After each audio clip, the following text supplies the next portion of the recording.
The day my boss fired me, I was 8 months pregnant. He looked me in the eyes and said, "We need someone who can fully commit to this company." I knew exactly what he meant. He wasn't firing me because of my performance. He wasn't firing me because I made mistakes. He was firing me because I was about to become a mother. My name is Emily Carter, and for 6 years, I helped build a small tech startup called Brightcore Solutions from the ground up. I was there when we had only 5 employees working out of a tiny rented office. I worked late nights, missed vacations, and gave everything I had to help the company grow.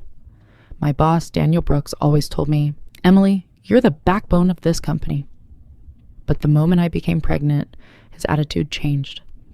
Suddenly, my ideas weren't valuable anymore. My meetings were given to younger employees. My responsibilities slowly disappeared. I could feel him trying to push me out without saying it directly. Then, one Friday afternoon, he called me into his office. He placed a folder on the desk and said, "Emily, we've decided to move in a different direction." I looked at him and asked, "Is this because I'm pregnant?" He stayed silent. That silence told me everything. I walked out of that office holding my termination papers and trying not to cry. But what Daniel didn't know was that 6 years earlier, when Brightcore was just starting, I had negotiated something very important: stock options. At the time, Daniel laughed when I asked for ownership in the company. He said, "Stock options are for executives, not employees." But I had helped create the software that became the company's biggest product, so I convinced him to give me a small percentage of company shares instead of a bigger salary. He agreed, because he thought those shares would never be worth anything. He was wrong. After I was fired, I focused on my family and my newborn daughter. I didn't call Daniel. I didn't beg for my job back. I didn't fight publicly. I simply waited. Because while Daniel celebrated removing me from the company, Brightcore was preparing for a major investment deal, and that's when everything changed. A few months later, I received a phone call from the company's legal department. They told me Brightcore had been valued at millions of dollars, and my stock options were officially activated. The same shares Daniel thought were worthless suddenly became a fortune.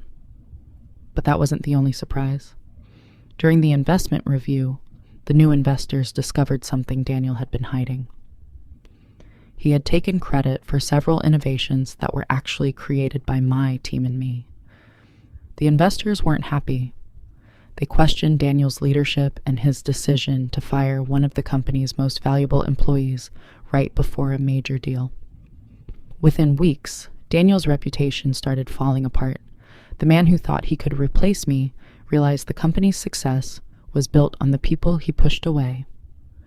Meanwhile, I used my stock earnings to start my own consulting company, focused on helping women in technology protect their careers and their rights. 1 year after firing me, Daniel called me. His voice sounded completely different. He said, "Emily, I made a mistake." I looked at my daughter sleeping beside me and smiled. Because the woman he thought was a problem became the person who walked away with the biggest reward. I didn't destroy Daniel's company. I didn't need revenge. The truth did that for me. Sometimes people underestimate you because they only see your current situation. They don't see your hard work, your talent, or the value you bring.